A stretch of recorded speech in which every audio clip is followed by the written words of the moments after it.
Halo teman-teman, selamat datang pada video pembelajaran Fisik Fantastis. Pada kesempatan kali ini, saya akan menjelaskan tentang vektor pada fisika. Pernahkah kalian berpikir, berapa jarak tempuh dan perpindahan saat saya berjalan? Kemana arah saya saat berjalan? Dan apa yang dapat menjelaskan kedua hal itu? Baiklah, pernahkah kalian mendengar kata vektor? Pengertian dari kata vektor ini dapat kita temui pada, misalnya, buku pembelajaran, khususnya fisika, dan juga pada sosial media seperti internet. Nah, mengapa harus vektor? Karena vektor merupakan suatu besaran yang memiliki nilai dan juga arah. Misalnya seperti kecepatan, percepatan, gravitasi, dan juga gaya. Mengapa bukan skalar? Karena skalar merupakan besaran juga. Akan tetapi, dia hanya memiliki nilai dan tidak memiliki arah. Misalnya seperti waktu, massa, kelajuan, dan juga volume. Nah, untuk mengetahui bagaimana sih itu vektor, kita dapat melihat dari animasi berikut ini.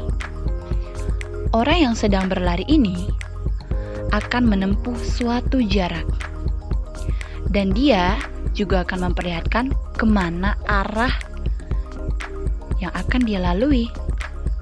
Nah, untuk dapat lebih jelas lagi tentang vektor, saya akan memberikan suatu contoh. Misalnya, Pak Bursa berjalan sejauh 8 km ke arah timur, dan keesokan harinya berjalan lagi sejauh 6 km ke arah timur. Untuk mengetahui jarak tempuh yang dilalui oleh Pak Bursa, kita dapat menggunakan rumus di mana jarak tempuh yang saya lambangkan dengan X sama dengan X1 atau jarak tempuh 1 ditambah X2 atau jarak tempuh kedua, atau bisa juga dikatakan X1 ditambah X2. Sehingga akan menghasilkan 8 km ditambah 6 km. Mengapa? Karena Pak Bursa berjalan pada satu arah. Sehingga hasil dari penjumlahan ini yaitu 14 km ke arah timur. Nah, untuk contoh yang kedua, bagaimana jika Pak Bursa berjalan sejauh 8 km ke arah timur dan berbalik arah keesokan harinya berjalan sejauh 6 km ke arah barat. Sehingga jarak yang ditempuh oleh Pak Bursa ini akan berbeda, di mana rumus yang digunakan sama halnya dengan contoh pertama, di mana menggunakan jarak tempuh yang saya lambangkan dengan X sama dengan X1 ditambah X2.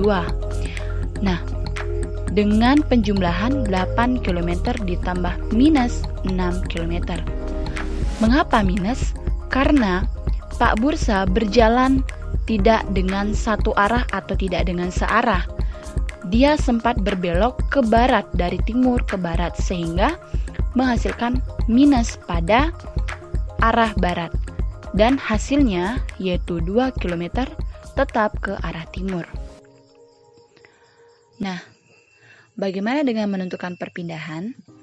Di sini saya memberikan satu gambar mengenai vektor, di mana pada sumbu X terdapat V1 dan pada sumbu Y terdapat V2. Di manakah letak perpindahannya? Perpindahan terletak pada bagian tengah dari V1 dan juga V2.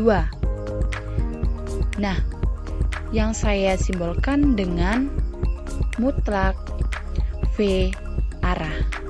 Nah, untuk menentukan resultan dari perpindahan ini, kita dapat menggunakan rumus sebagai berikut.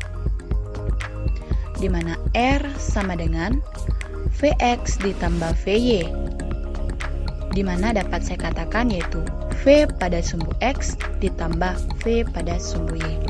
Sehingga untuk dapat menentukan besar dari resultan perpindahan ini, kita dapat menggunakan rumus R mutlak sama dengan akar Vx1 kuadrat ditambah Vx2 kuadrat. Nah, ketika kita menggunakan Vy atau V yang berada pada sumbu Y, maka rumusnya yaitu R mutlak sama dengan akar Vx kuadrat ditambah Vy kuadrat. Itu merupakan besar resultan perpindahan. Nah, bukan hanya seperti ini gambar dari vektor, akan tetapi vektor memiliki 3 jenis, di mana pertama dan keduanya itu adalah vektor tegak lurus dan juga sejajar. Bagaimana cara menentukan resultan perpindahannya? Kita dapat menggunakan sistem matematis yaitu Pythagoras, sehingga kita mendapatkan rumus R sama dengan arah X ditambah arah Y, atau dengan kata lain dapat saya tuliskan dengan R sama dengan Vx ditambah Vy. Dan untuk vektor jenis ketiga, yaitu ada vektor jajar genjang. Bagaimana untuk dapat menentukan resultan perpindahannya? Yang pertama kali kita lakukan yaitu dengan melakukan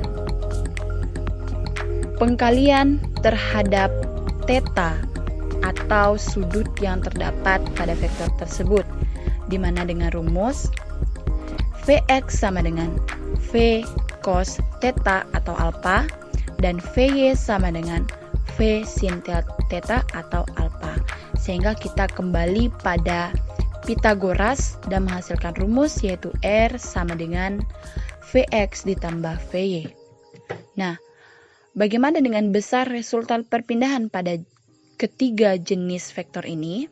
Kita kembali pada rumus umum besar resultan perpindahan vektor, yaitu dengan mutlak R sama dengan akar Vx kuadrat ditambah Vy kuadrat, atau dengan akar Vx1 kuadrat ditambah Vx2 kuadrat. Baiklah teman-teman, mungkin itu yang dapat saya sampaikan. Thanks for watching and see you.